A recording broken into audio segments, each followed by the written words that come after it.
akaniambia kitu na kila mtu ako na weakness yake.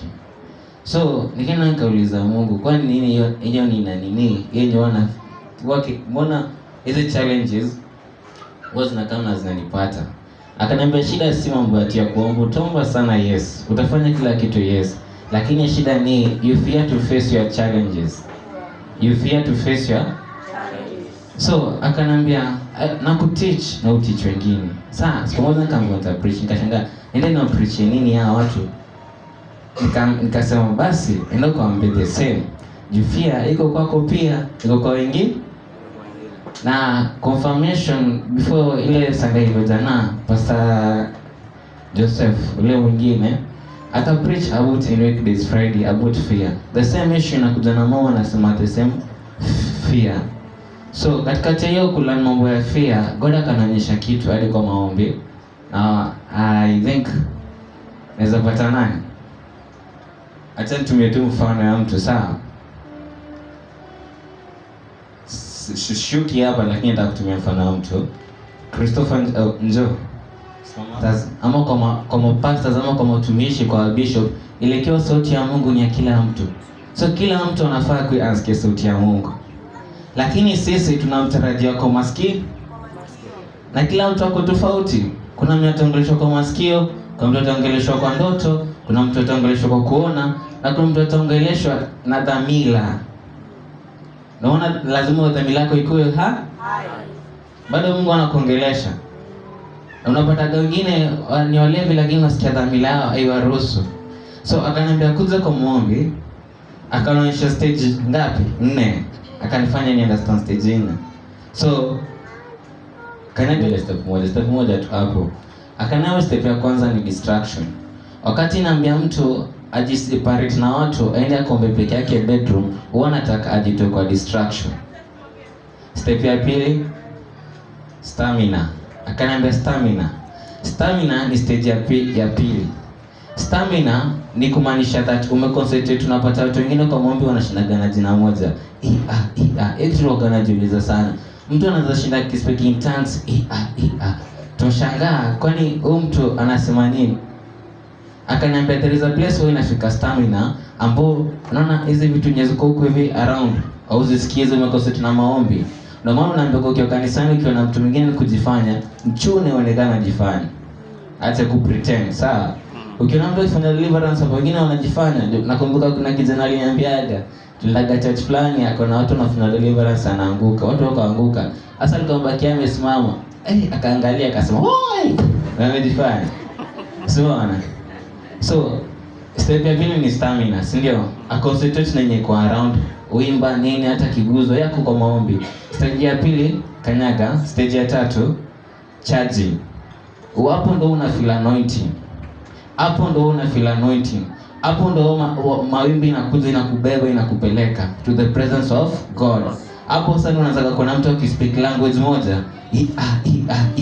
But hapa nilikuwa nashukuru Mungu, naambia Mungu ni asante nini. Hapa kaanza kukosea kwa maombi, baba nisamee nini kama nakukosea, baba unajua ni wewe. Alafu akakuja hapa akaanza ku recharge.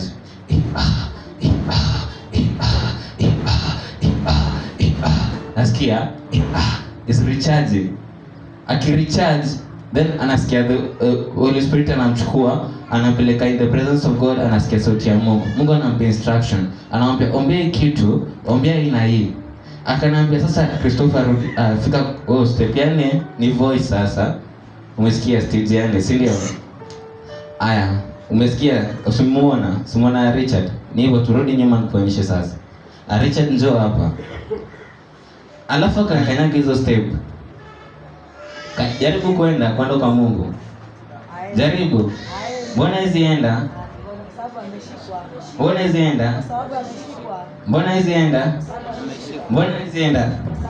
Ameshikwa na nini? Na vitu mingi anaweza kuwa ameshikwa nazo. Mnaenda kwa Mungu na mashida zenyu. Hizi ni shida. Ona mtu anaomba hapa kuna shida. Anaomba na kumbuka mimi sijalipiwa rent, anaanza kwa Mungu, naweza kutumikia nini? Complaints. No. Excuses. Simona. Wasonga na njaa nini? Siwezi tumika nini? Unaona? So hizo ndo zinamzuia kuenda. Akaniambia hata kanisa nyingi anapataga they speak in tongues, lakini hata ukifungulia macho kiroho na mtu, yes is speaking in tongues, but kuna vitu anafikiria. Ndio maana wewe kanisani concentrate with our prayer. Ndio maana tunapiga worship, akaniambia wewe tuna worship ndio tutoe mtu kwa mawazo. Wakati mtu kwa mawazo tunamfanya nini? Feel free aombe, si ndio? Ndio maana tunaambiwa tuweke worship. Kama unashindwa kuomba ndio upatile nini ya kuomba.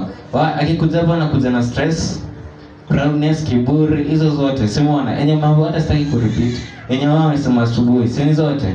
So ndio maana imezoea Christopher kufikia sauti ya Mungu. Ndio maana Christopher amekata kuimpact the anointing yenye anafaa kuwa anajua. Unajua anointing yako. Anointing si kumwagilia mafuta. If you don't have anointing in the spiritual realm, physically you are useless.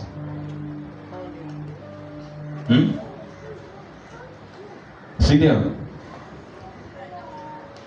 So, do you know your calling? Do you know your calling? Do you know the protocol? You don't know the protocol. Akaniambia there is protocol in the kingdom of God. We walk in protocol and we walk in order. Yeah. Ambia mwenzako we walk in order. God works in order. We walk in protocol. He works in protocol. Even Satan ana walk in protocol and order. Kabisa. Hallelujah. Kanisa ni mfano wa protocol. Kanisa ni mfano wa order.